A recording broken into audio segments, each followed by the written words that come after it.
All right, everyone, welcome to the final game of the evening where we have the Poro Rustlers against Eschewing Obfuscation. Hopefully, I said that right, but they're a little bit hard to say. Um, Yeah, we need to come up with a shorter nickname for them. but definitely EO. Could we just call him EO? E-I-E-I-O. EIEIO. Yeah. Um,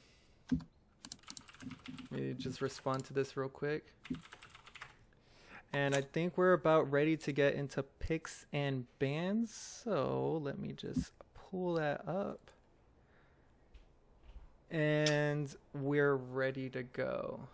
Awesome. Okay. We're just This is waiting for both this teams is a to get half of a ready. matchup that you and I are really confident and knowledgeable about, as we just played Poro Rustlers and took them to about 44 minutes. Really pushed them to, I would like to think, the limit in terms of gameplay. Couple things to note.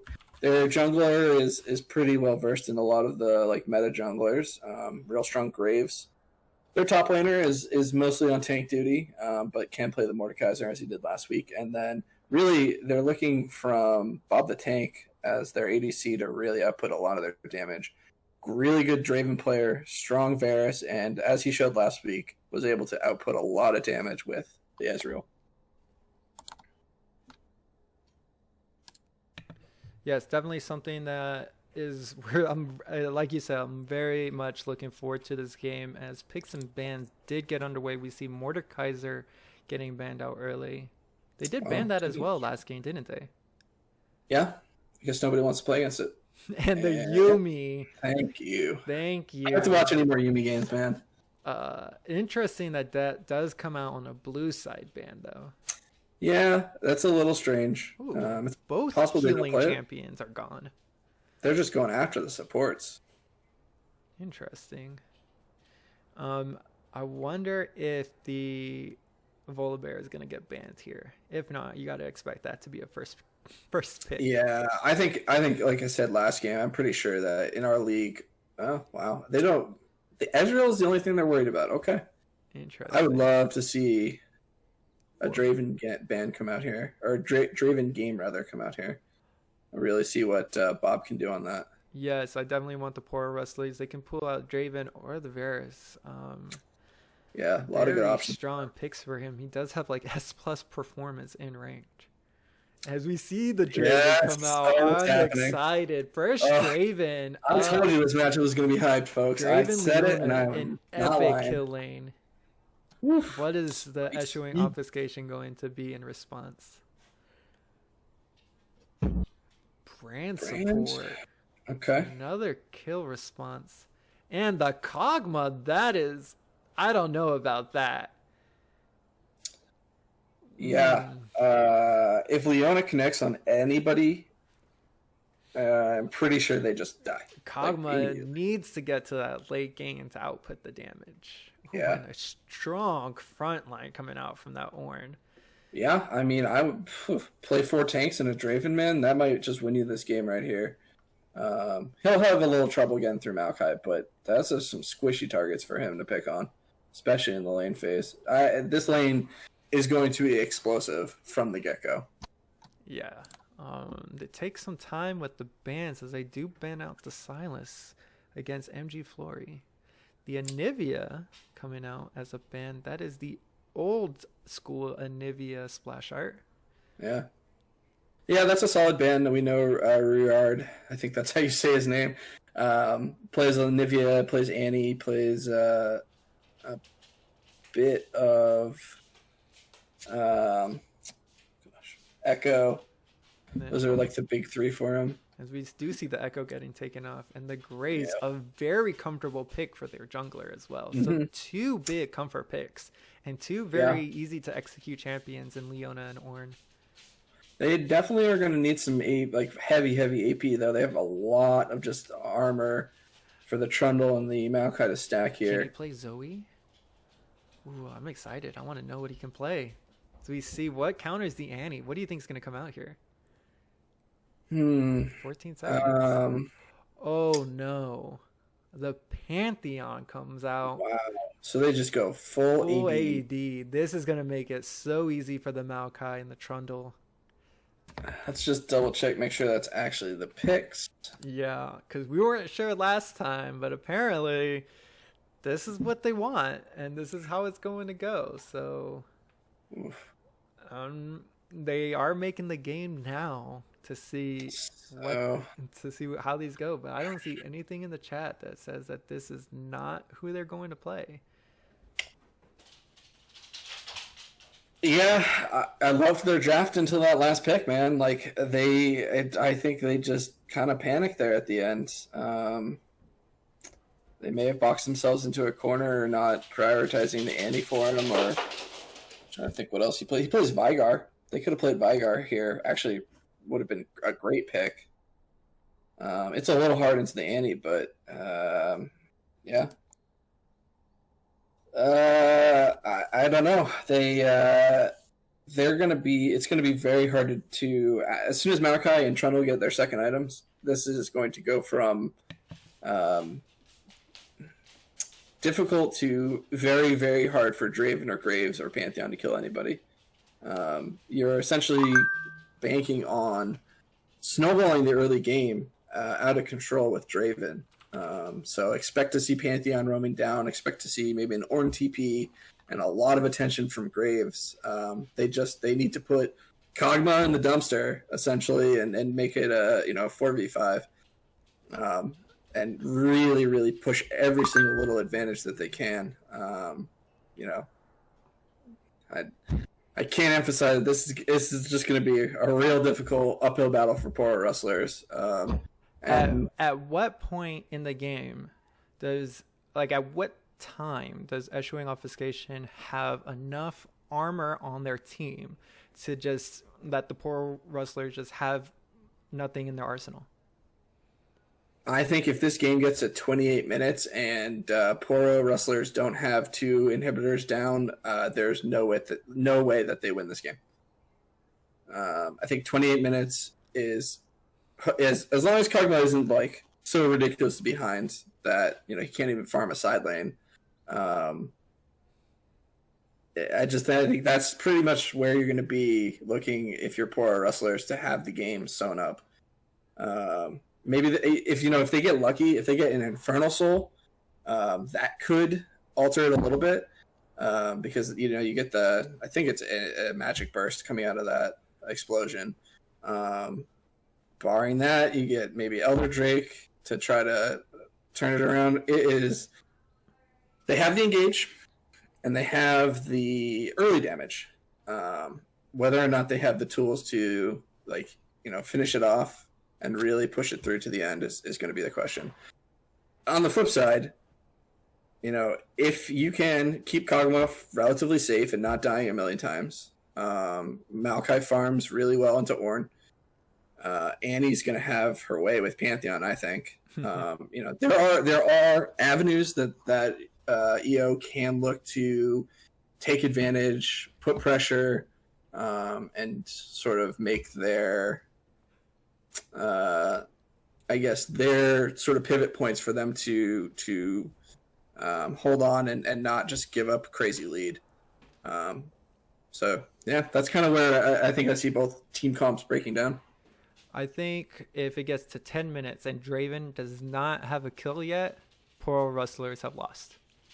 Wow. Yeah, that's fair. I'm calling it now. If he does not have a kill, because it all hinges on him, I don't see... He needs to really stack up unless the Pantheon gets fed early and gets a couple kills early on that can feed that Draven with those amazing Pantheon ults. But other than that, we'll see.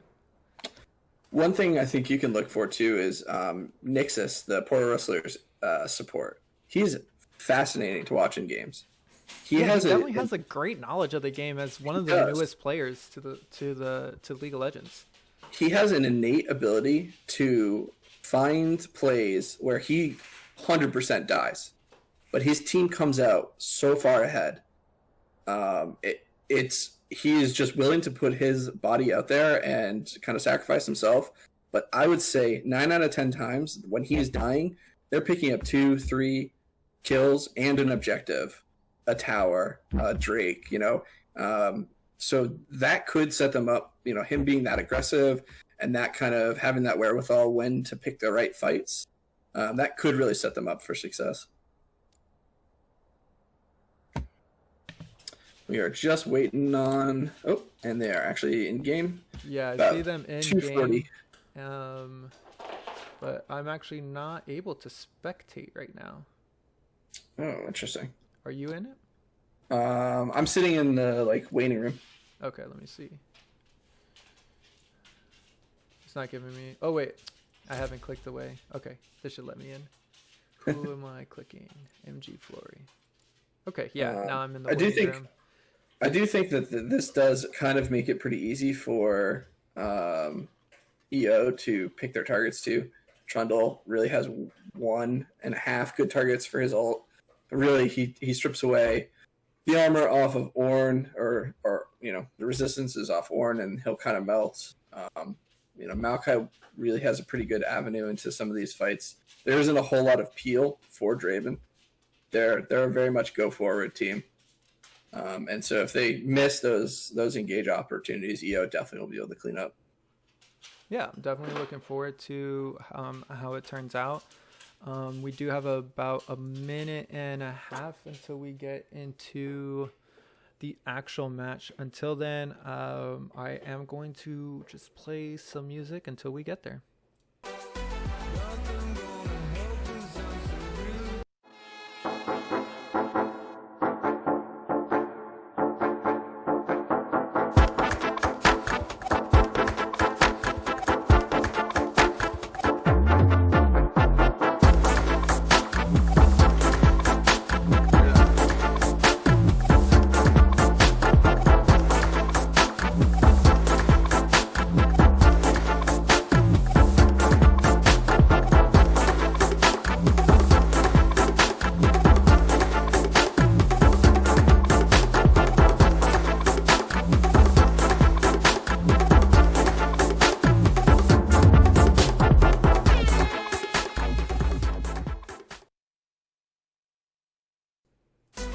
All right, everyone, welcome to the final game of the evening, where Eschewing, Obfuscation, and the Poro Rustlers are entering onto the Rift.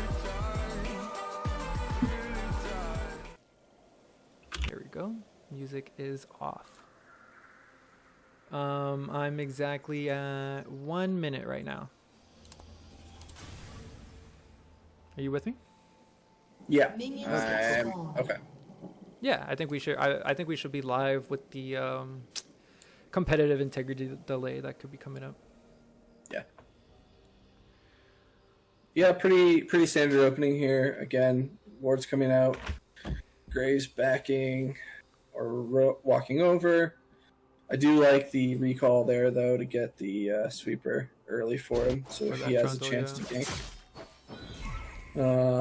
Yeah, like Trundle did exactly. Yeah, pretty standard stuff here. Remind me to come back to mid lane once they hit 3, because if Ruard, if Pantheon does make it there, that's where his kill potential is going to come in, and Annie can be pretty weak early. And she does not have a defensive spell other than the flash. She is opting to take the teleport. Yeah, I think my attention will be mostly focused bot lane until that 3 mark. I want to see... Well, I would have liked to see Draven and Leona be pressuring a little more. I know it's a double ranged matchup, but you want to try to hit 2 before the other team. To the point of, I would have even said to Graves, no leash, like, we need to set this thing up so that we can go ham. Get the lane going the right direction, all that. Right now, it looks like they're going to hit it right after Blue squad. Blue doesn't move up to be aggressive though. They're just letting him get to 2. That's a huge mistake. Ooh, barely missing the E, the Zenith blade for the Leona. Oh, that would have been spicy early, as we do see Grace coming in for an early game.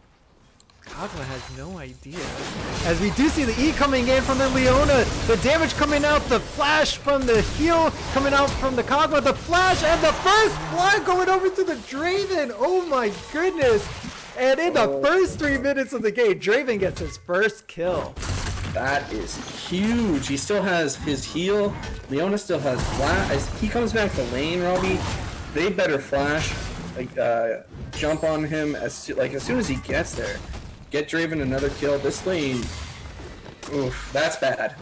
If you're an EO fan, that is the exact thing you did not want to happen.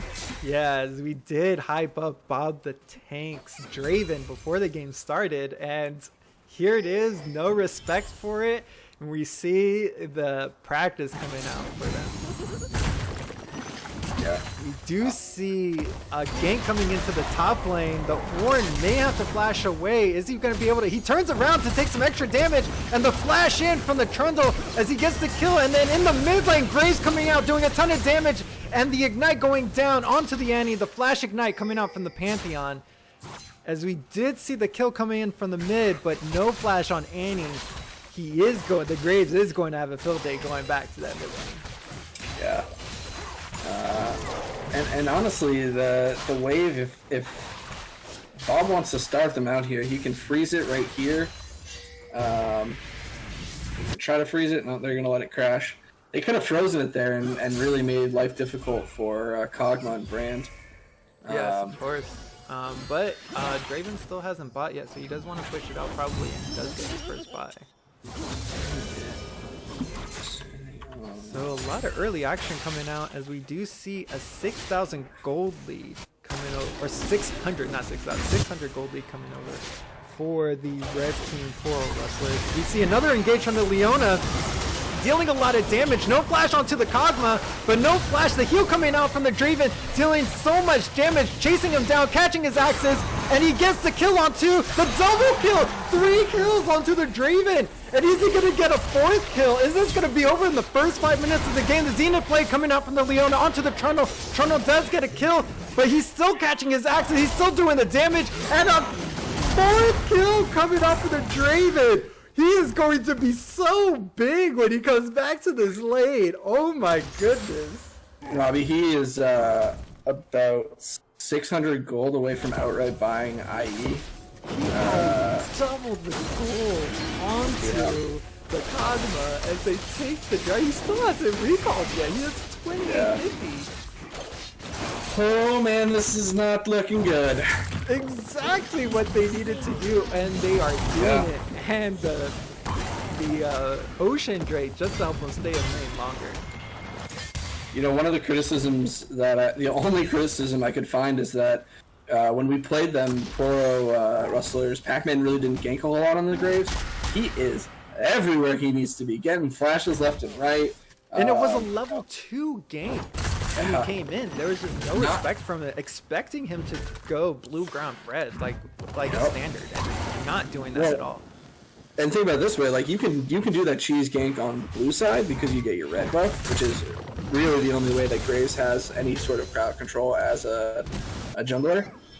He didn't have it. He just had blue and went in there, got the smoke cloud down, which did just enough to slow and kind of conceal where Draven was.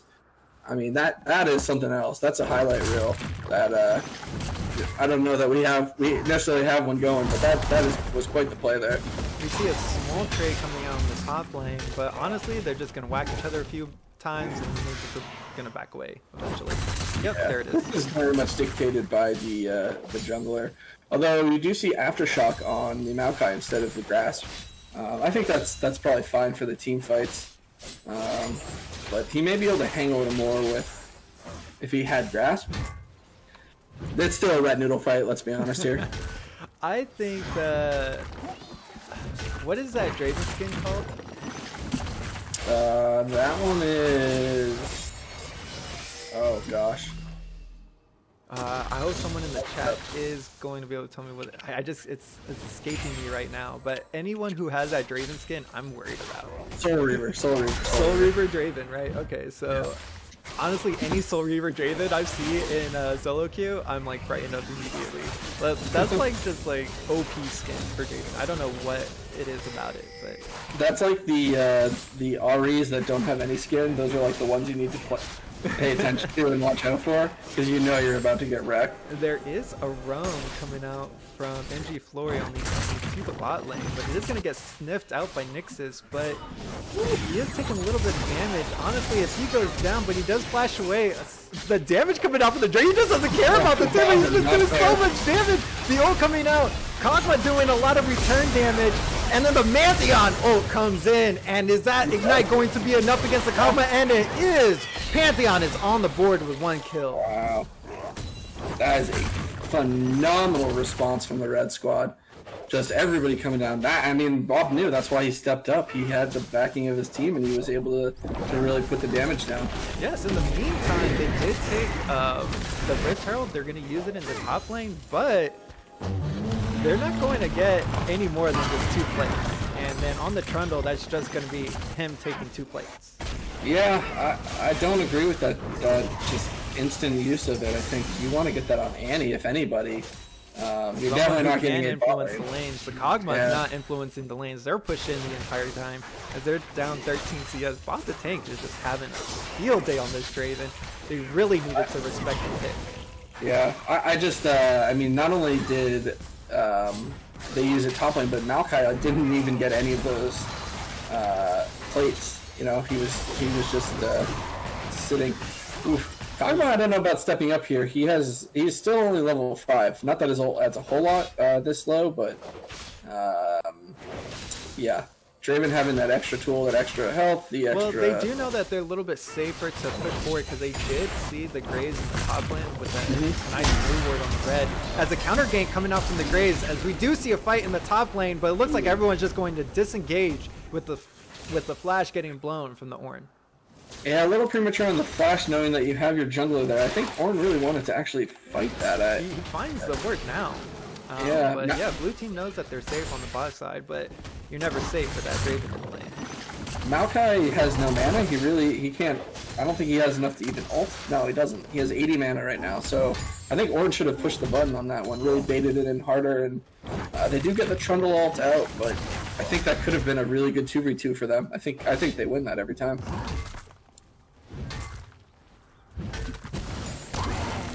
So it's gotten to 10 minutes, and I did say if Poro Rustlers have no kills on their Draven, that they're instant losing, but they do have 4 kills at 10 minutes and 45 seconds on the Draven. He's got much gold. That is 1 box checked. Now, if they get to 28 minutes and they haven't won the game, I think that's the other one, right? Those are the two time marks that we said? Yep, they have 17 minutes until the game is over, honestly. So... Kog'Maw, though, is hanging tough right now. They haven't bled out. He does not have flash here, but I think if oh boy. Oh no, the Trundle may get caught here. He does have flash. He has the flash over the wall as he does instantly exactly what he needed to do, but no, that just concedes the dragon over to the Poro Rustlers as they're up 2,000 gold. I don't know. He needs to turn around and do the dragon.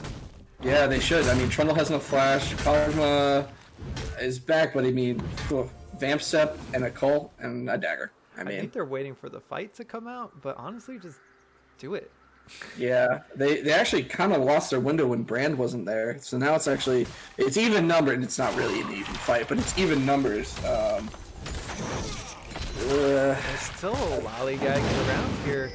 Yeah. And Kog'Maw checks it with his ult. He sees that they haven't started the dragon, but now they're finally starting it up. But that was about a minute loss for the Red Squad. Yeah. Little tempo loss there. The reason they did that, I'm not sure if you noticed it, the Pantheon did recall, and they just wanted him nearby so that he could... Okay. Sure. I disagree with that. They should have just done it with him there earlier. Yeah. Instant flash. Instant flash from the Kog'Maw. He's got nothing now. He is chasing, but Draven just throws out a couple axes. But he did drop it, so he can't really trade anymore. You know what I want to see come out on this Draven? I want to see the Mirror Mana come out on the Draven. It's going to be very OP. Yeah. Tear of the Goddess. You're really up on those Manamune I want to see what the chat says about Tear of the Goddess Draven. Let's see, chat. If you want Tear of the Goddess Draven, start chanting Tear of the Goddess, and maybe he'll do it. Looks like they're gonna probably get a plate with Kog'Maw not here. Maybe not. Don't quite have the minions. Yeah. It's really hard to poke out Draven 2 now. He basically has Bloodthirster all but completed. He's actually sitting probably on 2,000 gold. So shove here and then I'll be back. We do see a gank coming out from the mid lane as Trundle misses his pillar. A flash ulti coming out as he does go down instantly to the Annie. 1 kill for the Annie. Yeah, that's a big pickup. Honestly, that's probably going to snowball hard too. Annie will be able to deny a lot of CS. They've actually been holding pretty steady, but given that kill over, it's going to make it all that much harder for him to really stay there. I think they need to work on getting him out of the lane, getting him to the side. One thing I do want to talk about though is the kind of lost opportunity to get a good back. Something that is sort of like almost a noob trap is that when we saw the bot lane taking those plates, it actually delayed their ability to back. They didn't get the plate, and it meant that their recall was worse. We see a little bit of engage from the Leona. She does whip her ult here, but Pantheon going in. He can soak up the turret. Another kill onto the Draven, but Kog'Maw doing as much damage as possible as they juggle the aggro from the turret perfectly, and all 3 of them get away. As Kog'Maw is sitting here with barely 200 health. If the Draven does get on him with 1 axe, that is going to definitely be a kill. Yeah, he needs to back up. He's going to get flashed on here. You've got to respect the damage coming from a Bloodthirster. Annie does have a stun available, but no ult, so she can't go in. As it looks like the Graves is looking to fight here, but no, I think they're just clearing wards. We do see the ult coming out from the Maokai in the top lane. Ornn has no mana to get away, but should be able to just to walk away. But the Twisted Advance onto the Ornn, but Ornn is way too tanky. He's just going to walk away from this one. Oh, top lane.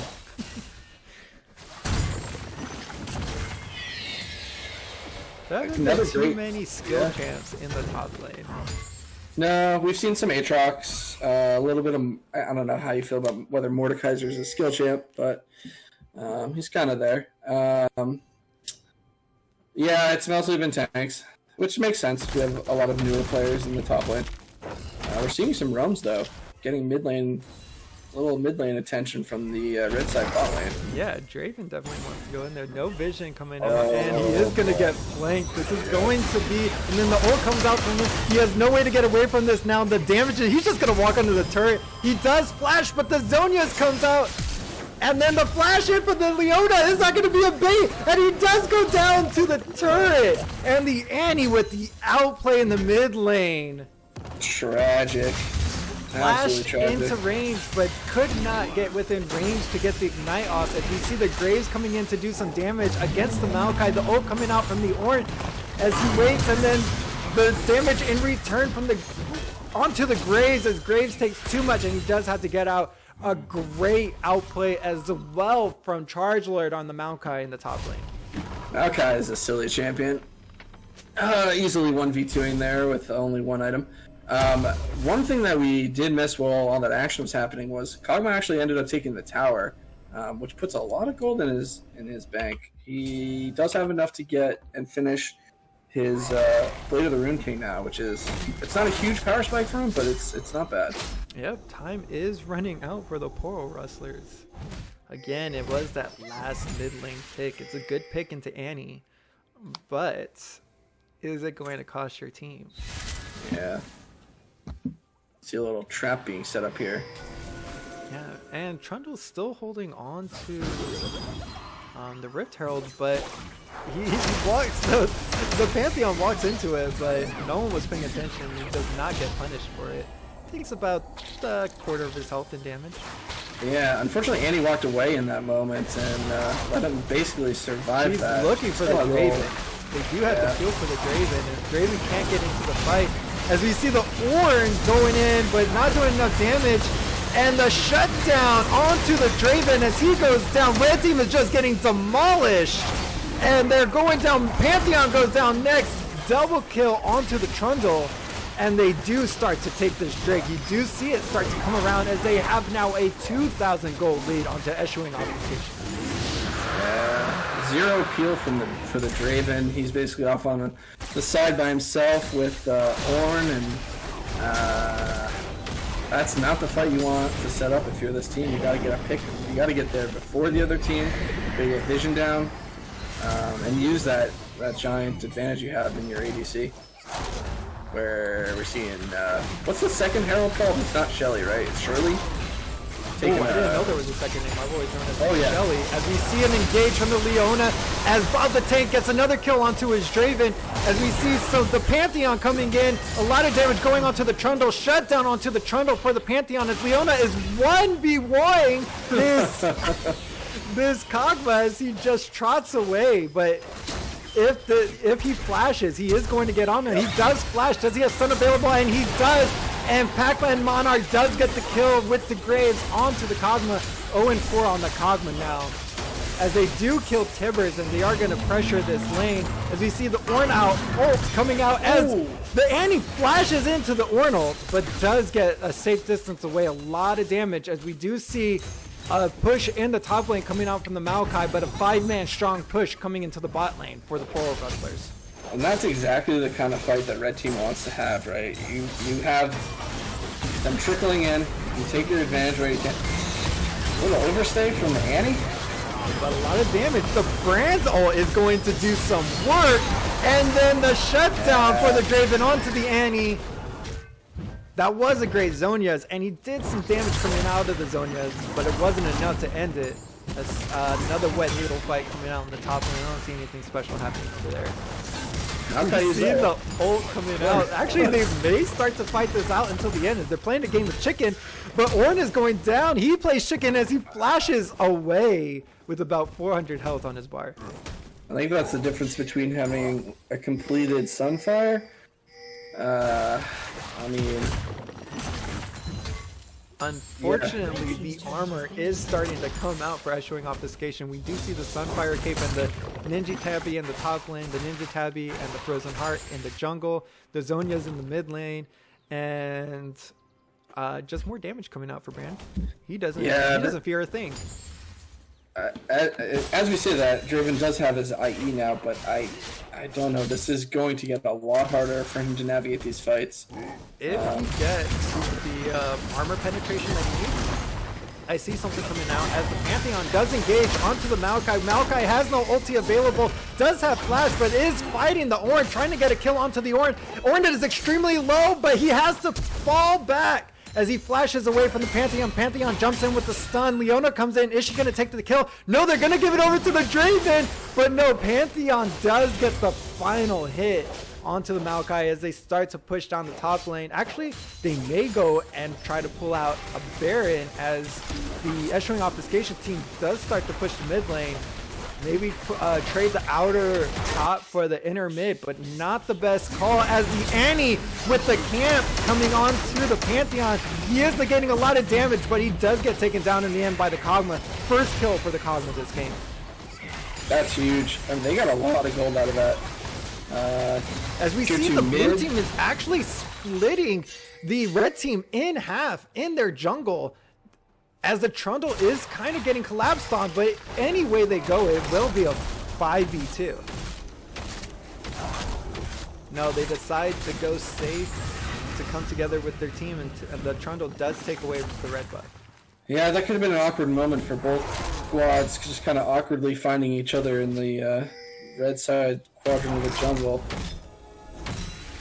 No bloodshed, that but split into from the red team was very interesting. Yeah. The game is very close, but don't let that fool you. A 1,000 gold lead for Eschewing Obfuscation is definitely going to be beneficial to them as they just keep stacking the armor throughout the game. Most of that gold is on their jungler and their mid laner too. Their leads, at least. And their jungler is the one who's going to have to just go in and assassinate the Draven. Mm-hmm. Yeah, he's really been their only backline access. That being said, you know, Red Squad finally, like I said, they needed to get to the Drakes first. They're showing up early, and ooh, they might catch Annie here. Oh, that's true. I do see some damage going out into the Annie. Annie does ult onto the Pantheon. Pantheon taking a ton of damage as she goes golden with the Zonias, but he goes invulnerable, and all the damage starts to get dished out. Pantheon is running away from the Tivers, and they kill the Tivers in time as Pantheon gets away with less than 50 HP. Meanwhile, Blue Squad's pushing up to the inhibitor tower, trying to take some of the macro decisions from this game. They're just pulling red team all over the place. You just kind of see the scrambling on the minimap. Graves decides not to do the Drake. As they do have the flank coming out onto the Kog'Maw.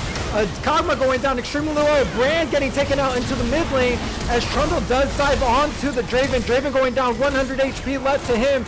As we see the Kog'Maw going down to the Ornn in the top lane. Graves ult comes out, does not finish the Kog'Maw. And the Trundle also gets away. No deaths from that. I am so shocked. A split Pantheon fight resulting in no deaths. Yeah, and that gives them the possible ability for as we see the Annie walking to the Draven. Does she have stun and ulti as she just assassinates the Draven? Is she going to get the double kill onto the Leona? Oh, yeah. Leona goes down and burns her flash in the end. That is unfortunate. They thought they were safe, but she just walked right into their jungle. Yeah, Annie, two item power spike Rylai's. You're not getting away from her because the Tivers can actually proc the Rylai's now. We are 3.5 minutes away, and I don't see even tier 2 towers down for Poro Rustlers. I don't know, man. Plus an Earth Drake to boot for the extra resistances for their giant tanks. Yeah, it was just some macro decisions in that mid game that are really costing them now. As we see, Ornn pushed out way too far. He cannot do damage to this Maokai as the Sunfire Cape is just doing so much damage to him. He really needs to finish an item. Oh my goodness, he has like 4 portions of an item. Yeah, that is rough. Pantheon might be cut out here. He's gonna get away. He's got no issue. Flash for Annie is available, so she could pretty much blow up anyone that she wants. Yeah, that's great. Oh, are they gonna get the pick here though? Oh, not. Ooh, the flash away from the Annie. Annie taking a ton of damage from the Pantheon, but the damage in return over the wall from the Kog'Maw as he gets 6 assists now. Trundle getting a kill and Annie getting a kill. Trundle on a killing spree. That's Tank Trundle on a killing spree, mind you. To be honest, I think they'd probably be a little happier with. Yeah, the Kog'Maw pulling out the kills here instead of the Trundle, but I know they're happy just to get them. That was definitely an overchase for Poro. They needed to just be happy with the flash they got out of Annie, basically meaning she can't just surprise. You see the Kog'Maw pushing in against the Draven, but doing a ton of damage. Draven respecting the Kog'Maw now. We see the ult coming out from the Draven, and the Graves getting the kill onto the Annie, and the shutdown onto the as Trundle gets the kill onto the Draven. Kog'Maw actually got the kill onto the Draven. As we see the Pantheon ult coming in. Leona going in as well, soaking up so much damage. 4 alive for the Poro Rustlers, as only Maokai is left after this Baron fight. And they are going to take out the Maokai. They do have to push lanes, but they may try to... I can't believe what is happening here. What? Blue Squad had it definitely looked like they were about to ace them, and all of a sudden, yeah, Leona did so much work in that fight. Honestly, they tried to go onto the Baron, but they don't have enough damage without the Draven at this point, and they really needed just to push out and take the mid lane turret, because the blue team has so much safety when it comes down to like moving around the map, because the outer mid is still alive. Yeah, they really need to work on that. I think that should have been the play. I know they don't have their ADC, but Graves can take towers pretty fast. Yeah, that is rough. That being said, our gold is dead even. Yeah, as somebody noted, Ornn had ult that whole fight. But again, you know, noticeable cooldowns. There's no flash on Annie. Draven will have his up. He has heal. Kog'Maw's is also coming up. Brown has flash. And let's see what else is important. Probably no Ignite, no Flash for the next fight for Pantheon, unless we get a big delay here. Ornn is level 14. What level can he start building items for the Draven? 16, I believe. Okay, so he needs to get more solo experience. He is the highest level on his team. Yeah, he's actually been doing a pretty good job, and he must have been listening to the cast because he finally has a completed item. I don't know He that has two Infernal... completed items now. Oh wait, sorry, he has one. Sorry, that was wrong. Actually, I do like the Infernal. I take that back. I do like the Infernal because it means that he's taking less damage from the Kog'Maw, who does a heck of a lot of magic damage, and then also the Annie, and Maokai, and Brand. I guess their whole team does a lot of magic damage. Yeah, when I was looking at it, it's pretty much all magic damage, and then the Kog'Maw is more like attack speed on hit. Yeah. He's got the Ginsos, just needs the Rapid, or not Rage Blade, Hurricane, yeah. Although, it's interesting. I know that it's core. I just don't know how many opportunities he'll have to hit more than one person that's in front of him. It's possible he's he'll be going able in to tank everybody right now as he waddles away. Leona needs to pull the trigger on the ult there and really just punish that. Their whole team is there, and Maokai is very far away from that fight. You do start to see a Baron dance here. Yeah, interesting. To clear out the vision. Red team has all the vision around the Baron. Blue team will have to face check, but that bot wave is definitely looking scary over there. Kog'Maw can check these pretty safely, actually. Yeah, if he's not standing in a ward and he doesn't just he is Pantheon needs the ult behind this Kog'Maw. Kog'Maw's just going up like he. I want to see an engage here. What are they waiting for? They have vision. I have no idea. Oh this bot wave is going to stack up so much damage. Because you see Annie soloing the Drake over here, and they have vision of it. They know Annie's not there. As they start the Draven face checking into the Trundle, Kog'Maw getting the ult onto the Draven. Kog'Maw doing some damage as they see the Kog'Maw alone, and they miss the Ornn ult going out onto the Kog'Maw as the Annie teleports into the fight, leaving the dragon. Maybe they were just trying to get the teleport out of the Annie. I think Kog'Maw is... Oh yeah, Kog'Maw's gonna go down here. For sure. Oh wait, he gets the blast cone, but Trundle is right next to him to get away. Missed the Zenith Blade, now they're getting collapsed on. They actually might be in trouble now. Maokai's teleporting in. Wow, what a getaway from the Kog'Maw. The Kog'Maw, you would think he has all the escapes, but no, he's like one of the slowest, weakest champions in terms of health. Yeah. That was, I think I would have liked to see maybe a little more aggression from Red, throwing out the Leona. I want to see the Ornn pull the trigger here. He has no ult though. Oh no, yeah, it's about 30 seconds away. Yep. Maokai needs to pull the trigger then. Yeah, absolutely. Yeah, and Red Squad's backing out. They're pushing ahead, yeah. And without any vision on this dragon, they need to figure out what they're going to do. They don't want to get another fight here again.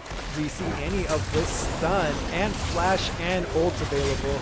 As they all group up, a 4-man Annie Tibber is coming out onto the red team as Grace flashes away. A lot of damage coming out from the Draven onto the Maokai as the Brand takes away one from the red team as well. Leona flashing away, low health bars on the Kog'Maw and the Annie. Blue team just needs to get away with their prize on the dragon. And they do disengage here from the fight. One kill for both. The Pantheon going down and the Maokai going down. Yeah, that's super worth. Plus a huge wave for Blue is crashing in topside, forcing out the Ornn TP. Making it about even. Maokai will have his up before Ornn does, but yeah, that was a very, very clean steal for the Blue squad. They get a kill, returning for the Maokai and also the Drake. They're 1 point away from Soul.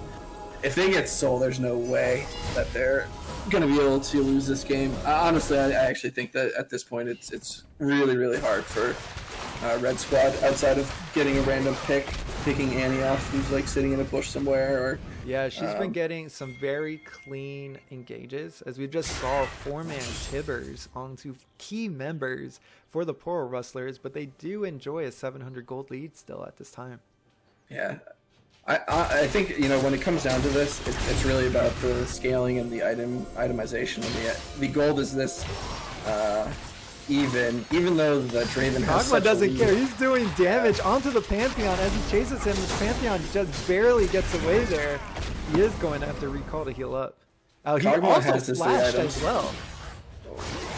I want to see the Leona start with her ult and hit the ult, but she's just taking so much damage from the Kog'Maw. The Kog'Maw doing so much damage in here and gets the shutdown onto the Draven. The Kog'Maw has come online as they chase down the Graves as well, and it's going to be a shutdown onto the Trundle. 8-3 and 7 for the Trundle. I think that's game. Yeah, I don't know why Leona's R button all of a sudden seems to be broken, but you've got to land the ult first before you try to go in. Honestly, Kog'Maw is an easy champion. They need to ping that Kog'Maw has no flash available, but I don't see any of that coming out here. And definitely, they need to be aware of the squishy champions, the target champions that they can kill instantly, and just go on them. They have so much engaged. Yep. It's unfortunate to see it at this point. Honestly, though, the game is being drawn out, and that is only going to help as we see 2 Thornmails on the blue squad. Like, so much armor coming out from them, even a quick silver sash. Maybe that's why they're holding the Leona ult until they can fully engage. But I don't know, they just need to pull something. Yeah. They got a little consolation prize in the mid lane tower finally going down at 33 minutes. Not ideal for the outer, but yeah, Kog'Maw is just massive at this point. He's, rough early game. He actually has now surpassed the Draven in CS, which means they've not done a good job funneling more CS into him. He has one more item, but Kog'Maw's power spike at 3 items is so incredible. Start to see the Baron power play coming out into the mid lane. This is exactly what needs to happen. Kog'Maw pushing up and doing a ton of damage. As we see finally the engage, but Draven can't step up onto the Annie. The Annie ult coming onto the Draven on the side. As we see the Tibbers chasing away the Graves on the top of the screen, and a clean inhibitor for the Eschewing Obfuscation team. Yeah, it should be top side too. Orange just recalled, but yeah, the Baron power play should just come in. And we see the flash from the Kog'Maw coming in as he takes the turret, and he doesn't care. He's doing too much damage. Draven can't return it, and he goes down to the fountain.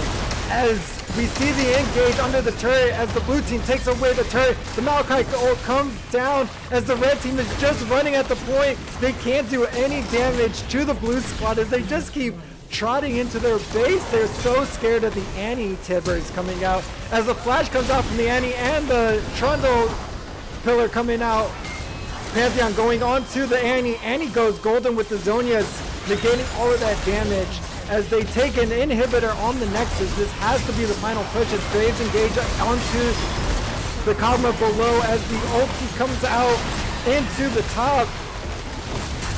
And the Ornn goes down instantly. Pantheon trying to do as much damage as possible.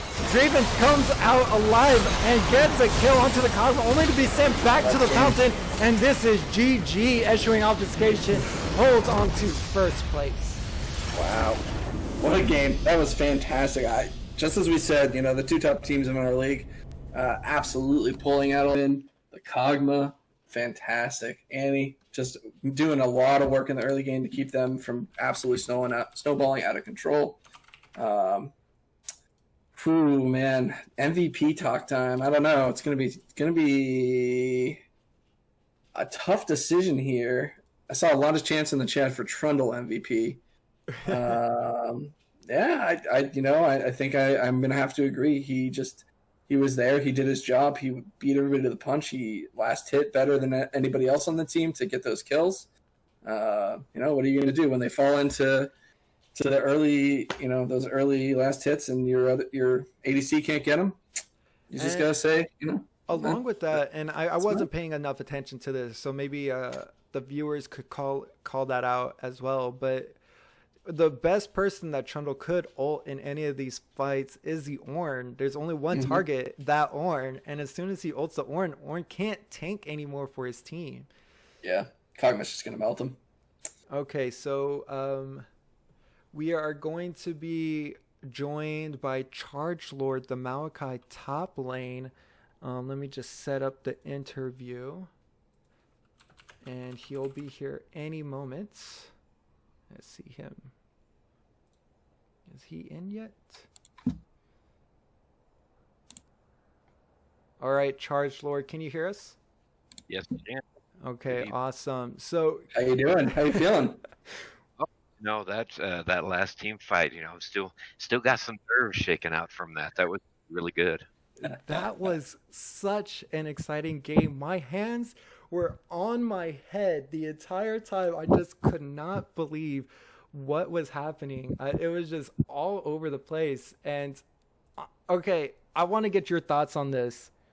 How are you feeling when you heard that the Draven was 4-0 at 10 minutes in the game? Well, at 10 minutes in the game, I was just still going through the trudge of top lane against Ornn. So I was confident in my bot lane and our jungler and making sure that they would get Draven under control and cut his hair.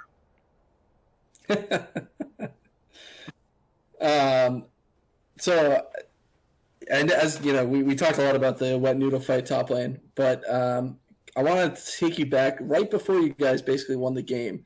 You guys get aced around Baron.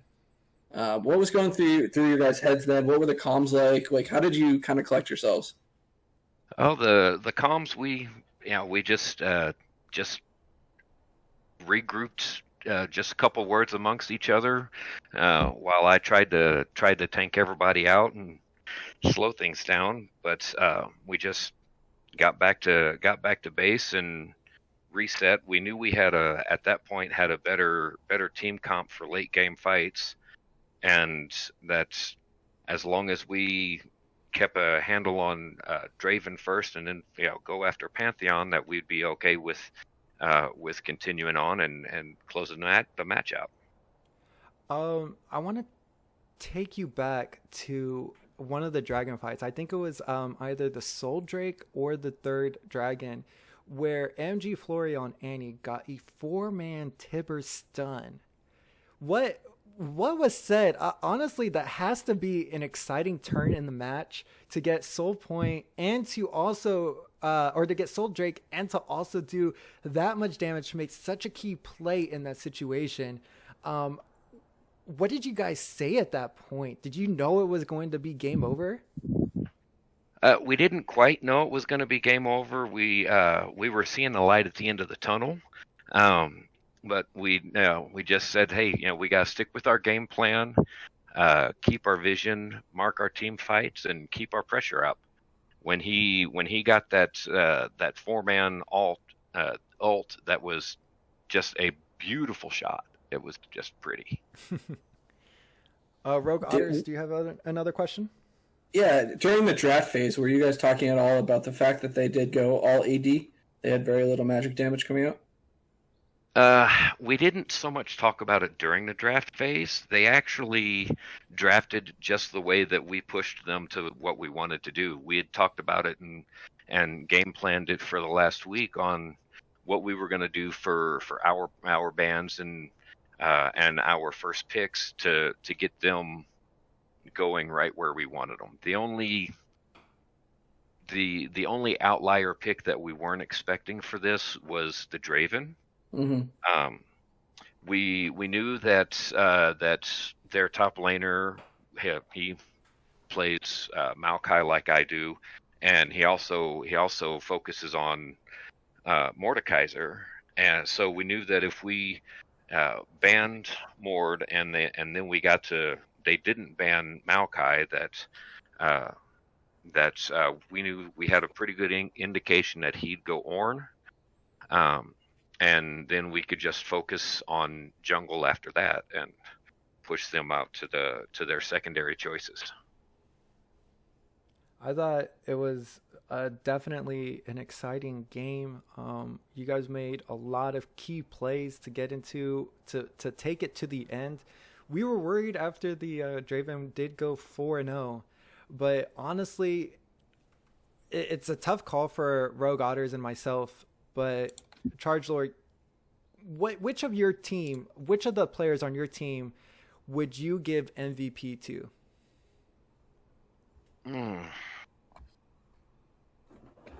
Well, that's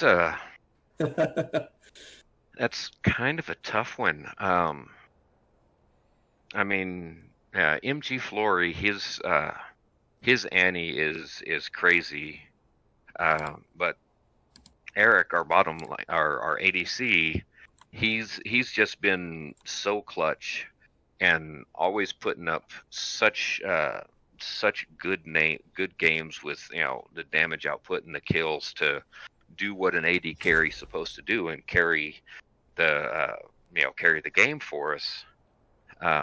Actually, interesting. Both Kog'Maw and Annie did more damage than Draven that game. Wow. Yeah, that was very impressive. Yeah, I'd have to say I have to give it to both of them. It's got to be a split. Okay. I don't know about you, Real Goddards, but in my case, I'm gonna have to give it to Trundle. 21 out of 28 kill participation, 75% kill participation, the second amount of gold in the game. He wasn't dealing a lot of damage, but he did soak up the key amount of damage for his team, ulting the right targets, and just honestly, I think he was in the right spots at the right time to trade objectives and to get the objectives for Eschewing Obfuscation. Who would you give it to, Rogue Otters? Yeah, I think I agree. I think I would give it to Trundle. The fact that he, they made the decision to trade the two early Drakes for the gold advantage. Some questionable placement of the Heralds, but honestly, outside of that, flawless game. Smited the Drakes when he needed to. Had the high. I don't know if you said this. He had the highest gold in the game, or sorry, he was 100. Yeah, 100 less after the Draven. Yeah, who prints his own money. But he was only 100 short of the Draven, which is incredible. Yeah, I'd have to give it to Trundle. So we didn't do this in our last interview, but Charge Lord, is there anything that you would like to say to your students or any of the fans that might be watching, any family who might be watching tonight? For everybody watching, I want to thank everybody for taking the time and the interest in not just our game and our team, but the entire second run of the Coach Rivals season. We look forward to having a lot more fun and having a lot more good games. Also want to say thank you to Play VS for being a backer of this. And one thing you mentioned on the questionable placements of the heralds. That second herald had a mind of its own. I saw that padding through the jungle was crazy. We dropped him so that he hopefully should have gone out to the bot lane, but he decided mid lane was much more fun. Oh wow, I didn't even see. He at least got a charge off. She got a charge off. Yeah. It was so fast, and then a bunch of fights started happening that I wasn't able to point it out. But it was if you go back and watch the replay, it's pretty funny. Definitely will have to point that out. Well, thank you, Charge Lord. A great win on the evening. Congratulations on going. What is it? 5-0 now, right? Yeah, we should be 5-0. Yeah, securing first place as we go into our final week of Rift. Wait, not Rift. I always do that. Coach Rivals. We're not the professionals. I keep forgetting. Nice. But a great match tonight, as we're going to have one more game, but unfortunately that is not going to be this evening, as Illuminati and Ready Set Sit Down are going to come up next Wednesday on the 8th of July. I think that's going to be at 8:30 Eastern. Does that sound right? Yep. Yeah, I think that's right. So 8:30 Eastern next Wednesday, 8th of July. So catch us next week as we go against the Illuminati and Ready, Set, Sit Down. That's going to be all for me tonight. Thank you, Rogue Otters. Thank you, Charge Lord. Thank you, everyone, for watching. Have a great night. All right. Thank you, gentlemen. Thank you for all the great commentary, too. Have a good night. You too.